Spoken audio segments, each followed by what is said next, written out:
So I know you've done a lot of kind of content creation. You talked about your prior business and some of that.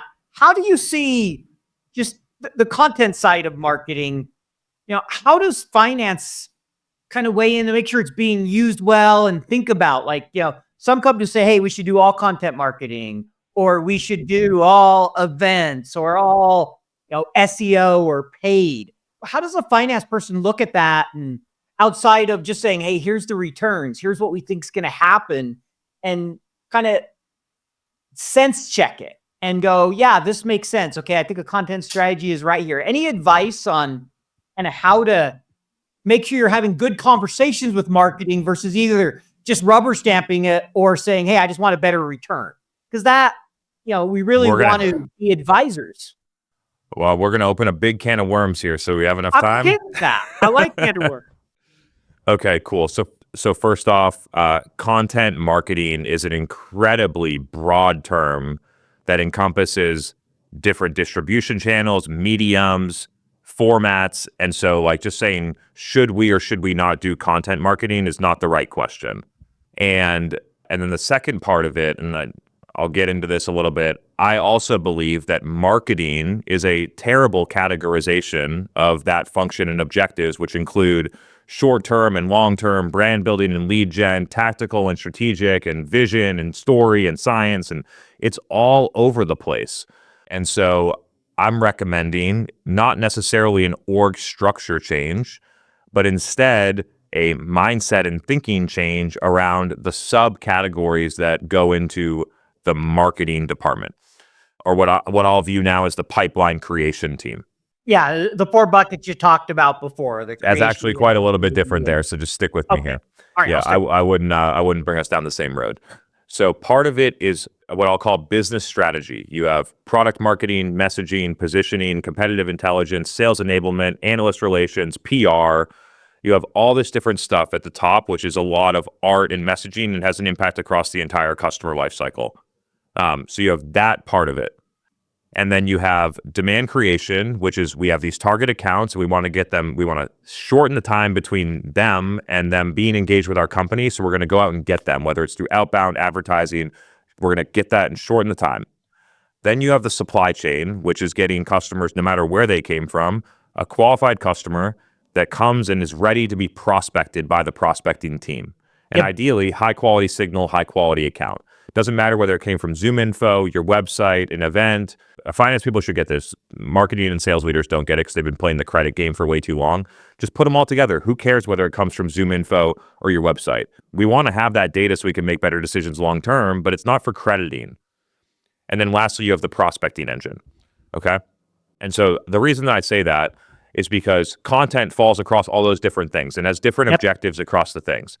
And so it's more about deciding what is the purpose of this content, than not is it a video or a post, did it go on LinkedIn or a podcast? Sure. It's not about the channel or distribution or the medium. It's being really critical about what are we trying to do with this thing. Okay. Sometimes it has, sometimes it matches the channel and there's some consistencies there, but the reason you run a LinkedIn ad, there's a million different reasons that you could run one. And the medium and the format and could be different than organic and things like that.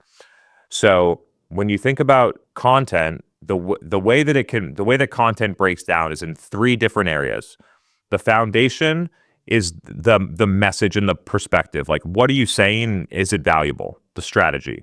If you say it, even if you put it in a beautiful video and you put it on an ad where everybody has to see it, if that sucks, nobody's going to care, right? So that's one place where it can break down. The next place it can break down is in the format, right? Like maybe we take this podcast and we translate it with AI and we make it a blog post that is 1 trillion miles long. It's the same information in the wrong format, and the format is why it breaks. And then lastly is you have the distribution, right? And then now we have this video, and maybe if this video was perfectly cut and clipped and me and you here looking so good and we put it on LinkedIn perfectly on organic and it just hits, that's where it's meant to be, and matching the format with the dynamics of the distribution channel. And so you can see the pyramid of if you break at the bottom or you break at the second layer, it doesn't matter what you post to the top. And then when you think about that stuff, you could put it on your website, on LinkedIn, through your email, do a live event like this, whether there's people live or you're post recording, all the different social channels, is it paid or organic? When you look at the permutations, there's hundreds or millions. And so the thing that I think finance people should be able to weigh in on, or at least my perspective on this, is that we should not be scrutinizing the ROI of the content. We should be scrutinizing the ROI of the distribution channel. And so instead of saying, did this video have a good ROI on LinkedIn? It's saying, does LinkedIn have a good ROI for our business? And then we happen to put the gas on the car, which is the content and the videos. And so, and then the videos cost money, include that in the cost of running it. And then you have people that post the posts and run the ads, and you have the ad costs, Sure. put it all together and say, does LinkedIn as a whole deliver appropriate ROI? And then if it does, great. Let's use the data to figure out how to make it better. Maybe we should do a little bit more paid. Maybe we should scale back a little bit. And if it doesn't, then you have to decide, is this channel viable or not? And if you're far away, maybe it's not, or maybe you suck. And if it's close, then maybe we just need to change a couple of things and make it better. But I think what people get caught up is they say, what was the ROI of that ebook that we made? And in reality, they send the ebook out in an email and they do it in LinkedIn ads, and then there's all over the place. And so I liked thinking more about the distribution as like the main mechanism that we're scrutinizing the ROI against, not an individual message or content or campaign. So really kind of understanding the distribution channel and how the ROI is for that channel. So your maybe email as a whole as a channel, or TikTok or YouTube, or social media in general versus trade shows, right? Is that kind of how to think of it? Is really understanding that channel versus the content that you push through that channel. Yeah, and then just another recognition for people is that generally the creation of the content is like a minimal cost of the overall thing, right? Like I can produce this podcast every single week for a year and it's still going to cost less than your cheapest trade show booth. Like it's very inexpensive. And so the content creation is not where the costs are. It's in the advertising costs and the distribution and the people that manage those things. That's the real cost, not the content creation part of it. And so, and when I've encouraged you to go to market leaders, I've been screaming as loud as I can around it of like, focus on the places where the most money gets spent first and focus on those areas and figure out how to measure them properly. And that's how you get the biggest gains in terms of insights. And meanwhile, they like buy all this technology to measure 5% of their investments that they put toward brand. And it's like right here sitting in front of you is 95% of your investments and you can't measure those. Why don't you start there? And I think the same thing goes as finance thinks through the same thing. I think the same principles apply. Like start, and when you look at it, the cost to actually create the content is relatively low. And so that would be some of the things obvious. Well, maybe it's not obvious. So when you match and you have a message that resonates with your target customer, that goes through a medium that fits the distribution channel, that's put on a distribution channel where your target customers and current customers see it frequently and actually consume the message, and you have those three things together on an organic distribution channel, it is by far the highest ROI thing that you can do in marketing because the costs are very low and the impact and trust and credibility is incredibly high. And so that's what you're aiming for long term. That's what I aim for every time I go for it. And then after that, when I have those three layers working and people love my content, then I take the content they love and I start running ads against it to the exact people that I want to see it. And so the difference between organic and paid is just simply, can I guarantee that the people that I want to see it will see it? Organic, no. Paid, yes. And so like organic goes more broad, but it proves that the content works and the medium works and the format and message work. And then once it works, then I move it to paid. Most companies take their organic and paid team and split them apart. And there's no synergies around it. And the organic team posts about their company picnic and like celebrating Valentine's Day and bullshit like that on their company organic social media. And the paid team runs ebook.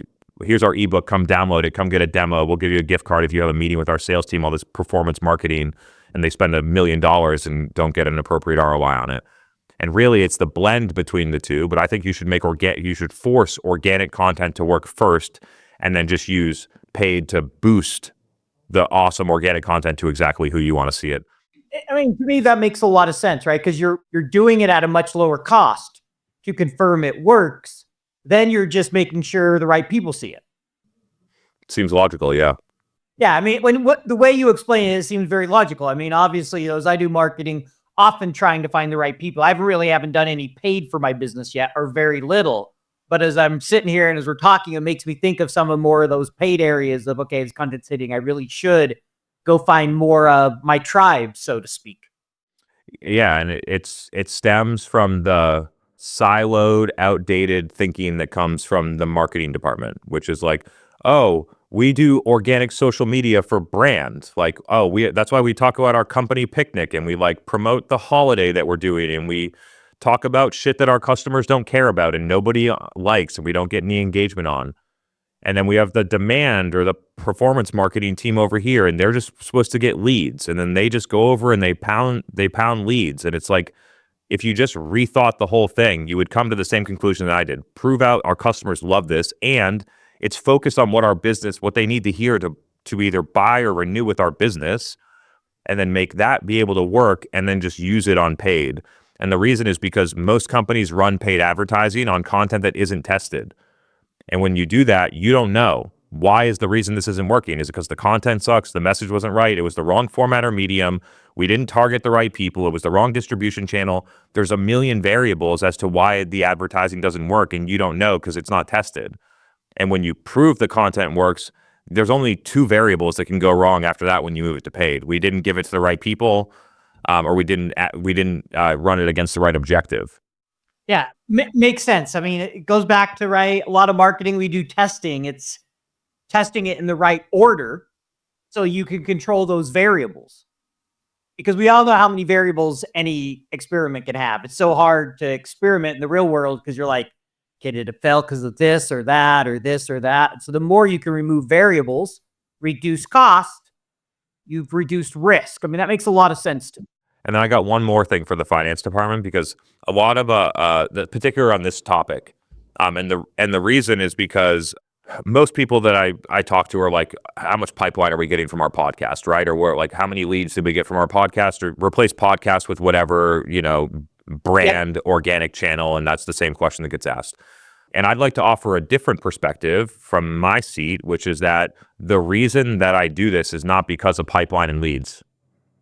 It's because it drives my business strategy, and I can talk through why and how it impacts it. And pipeline, that new customers, just become a byproduct of the things that I'm getting and doing. So, especially early stage, but this can work across all stages. You need someone that is a expert in your industry, that has trust and credibility with your audience, and has significant financial interest in the business succeeding. So, if you can match those three things, you got the person. If you can't, you got the wrong person. Okay. So I work with customers in my business, and I did when I ran the $20 million agency too. So I'm working with customers. I'm seeing what's working and what's not. I'm seeing what problems they're having, what questions they're asking, what things they're trying that aren't working.